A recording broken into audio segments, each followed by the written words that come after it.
Okay, now let's come to the part 3. We will introduce the data communication process. So for data communication process, we will introduce the process in the sender and in the middle and in the receiver. So first, from the sender's point of view, we assume that if we want to access a web page, for example, this web page, then what should be done in the application layer? Yeah, actually, the application layer needs to transmit an HTTP message to the remote web server. So this message, you can see it as a data in the application layer. And then this data are transmitted to the transport layer. And because it's a web page, so it doesn't allow any error, we need to use TCP as the transport layer protocol instead of UDP. So the TCP will add a header before this data to form a new packet. The packet in the transport layer, we call it segment. And in the header, there are important informations. For example, the port number, source port number, destination port number written in this domain. And then the segments are transmitted down to the network layer. And network layer will add another header, which is the IP header. And they will add, for example, the IP address in the header. And then down to the data link layer. And in the data link layer, they will send this whole packet as the payload, and then add both a header and a tail. So for the header, they will put, for example, the source MAC address, destination MAC address. And for the tail, they need to put in some CRC bits to check whether this packet is correctly transmitted. And finally, all these 0 and 1s are transmitted to the physical layer, and they will translate these data into the signals, the bit streams, and then transmit to the media. So that's so in every layer they will add a header and make a new packet. So this is called encapsulation. Then let's look at when the sender transmits out a packet using the physical layer into the media, then this packet will arrive first to a switch, and then to the router or several different routers, and finally to the receiver. But in the switch, they only have 2 layers. They will not have the application layer, transport layer, and network layer. They only decode the data and then encode again to send it to the media.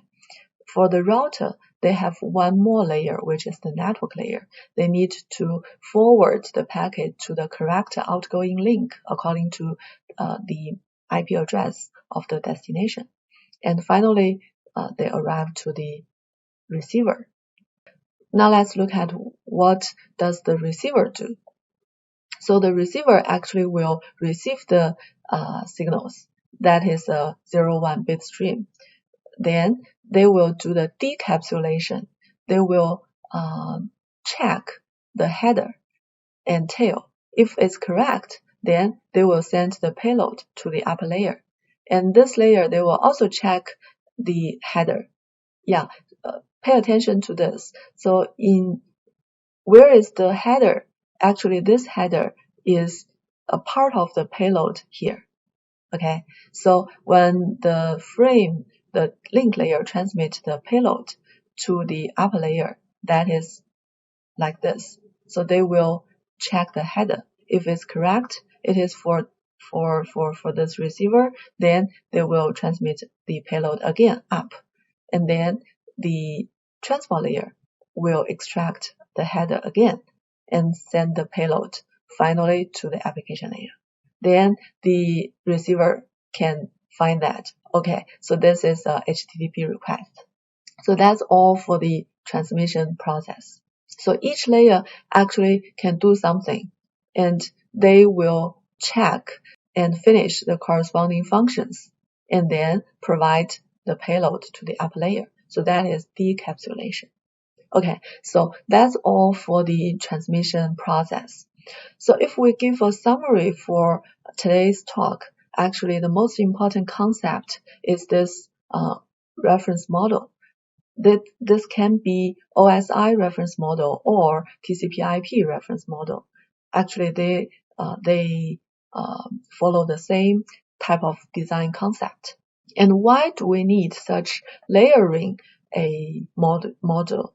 Actually, we have three advantages. First, they can clearly divide the functions into different parts. And then in each part, in each layer, we only need to do one function. So it's very easy for engineers to develop or to revise or to update the network. They only change the corresponding part. That's okay. They don't need to change the other part.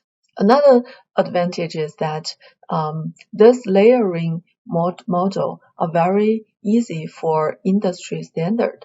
So we can define one standard or several standards for each layer and then put them together. That's a network. Okay. The third advantage is that actually this model provides a clear interface between different layers so that the hardwares, softwares can interact with each other and the compatibility can be improved. So that's three key advantages. So the data generation and transmission actually require the collaboration between these modules. But this layering module will very easy for compatibility and development.